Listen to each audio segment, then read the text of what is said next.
अजगराच्या विळख्यातली सेना, एकनाथांची दिल्लीवारी. एकनाथा दिंडी झाली, पण कमळीच्या नादाला लागल्याने आता तुमच्या धिंडेचाही मुहूर्त काढलेला दिसतोय.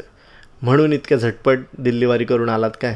पण गुरुपौर्णिमेला आनंद दिघेंचे आशीर्वाद घेणारे दिल्लीकडे रवाना झाले, याकडे बघून सगळ्यांच्याच भुवया उंचावल्या. मित्रांनो, एक गोष्ट लक्षात घ्या, भाजपचा खरा शत्रू उद्धव ठाकरे किंवा इतर ठाकरे हे नाहीच आहेत. त्यांचा खरा शत्रू ही शिवसेना व बाळासाहेबांचं स्थापित कडवट हिंदुत्ववादी विचारधारा हाच खरा शत्रू आहे.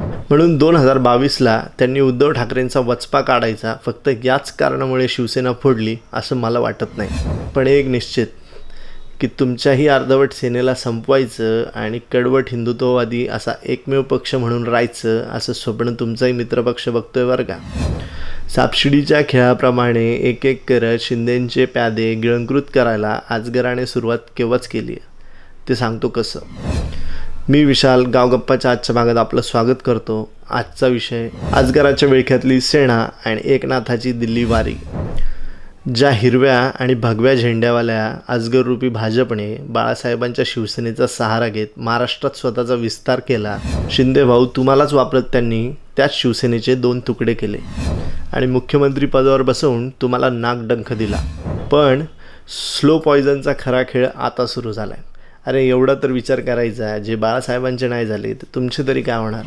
लोकसभेला नो कॉम्प्रोमाइज ते विधानसभेचे नो कॉम्प्रोमाइज शिंदे. मुंबई महानगरपालिकेआधी कसे शरण आणायचे याची फिल्डिंग भाजपने विधानसभेनंतरच सुरू केलेली दिसते. आजकाल महाराष्ट्रामध्ये शिंदे सेनेसोबत जे घडतं आहे तर महानगरपालिकांमध्ये शिंदेंची बार्गेनिंग पॉवर कमी करण्यासाठीच हे घडवलं जातं आहे असा दाट संशय मला आणि महाराष्ट्रातल्या जनतेला आहे आणि तोही भाजपवरतीच आहे. आता या सगळ्या घडामोडींचं मूळ म्हणजे मुंबई महानगरपालिका.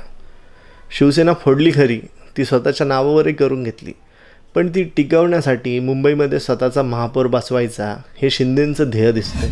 तसेच राज्यात 132 आमदारांचं पाठबळ असणारी भाजप देशातही सत्तेत आणि राज्यातही सत्तेत, तरीही खालपासून वरपर्यंत सर्वच नेत्यांचा डोळा हा मुंबई महानगरपालिकेवरती आहे. त्यात अजितदादांचे आमदार सत्तेसाठी कशाही पायघड्या घालू शकतात हे भाजपला ठाऊक आहे. त्यामुळे राज्यात सत्ता टिकवायला नो टेन्शन.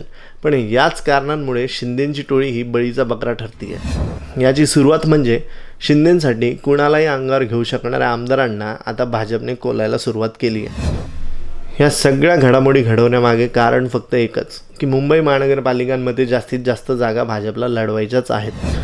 संजय शिरसाटांसारख्या डॅशिंग नेत्याला आयकर विभागाच्या चौकशा आणि आम्ही ऐकलं की या श्रीकांत शिंदेंनाही सुट्टी नाही आहे. या आयकर विभागाच्या विषयावर मुख्यमंत्र्यांची प्रतिक्रिया बघितली तुम्ही. योग्य ती कारवाई व चौकशी होईल याचं आश्वासन त्यांनी विधिमंडळात दिलं आहे. एका बाजूला मराठवाड्यामध्ये भुमरेंच्या ड्रायव्हरकडे 150 कोटीची जमीन आणि त्याचं घबाडही आत्ताच कसं निघालं बरं. 150 कोटीचा मालक ड्रायव्हर कसा याचं नरेटिव्हही सेट करायला भाजपला नक्कीच यश आलं आहे. भरत शेटला पालकमंत्रीपदापासून जाणीवपूर्वक दूर ठेवलं जातं आहे आणि संजय गायकवाड तर स्वतःहून संधी देत आहे. आता शंभूराज देसाई.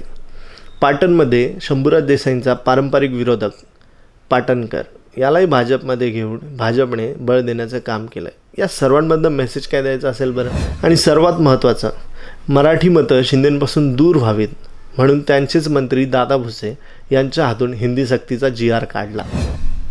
ह्या सर्व घडामोडी नीट लक्ष देऊन बघितल्यात तर अगदी पद्धतशीर मजबूत असा शिंदेंचा कार्यक्रम लावण्यात आलेला आहे.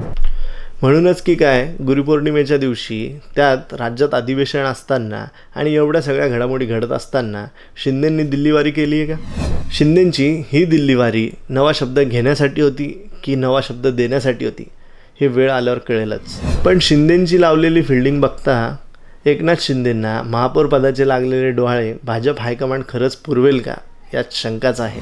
व्हिडिओ आवडला असेल तर आत्ताच लाईक करा, चॅनलला सबस्क्राईब करा आणि आपल्या प्रतिक्रिया कमेंट बॉक्समध्ये आम्हाला कळवा. जय महाराष्ट्र.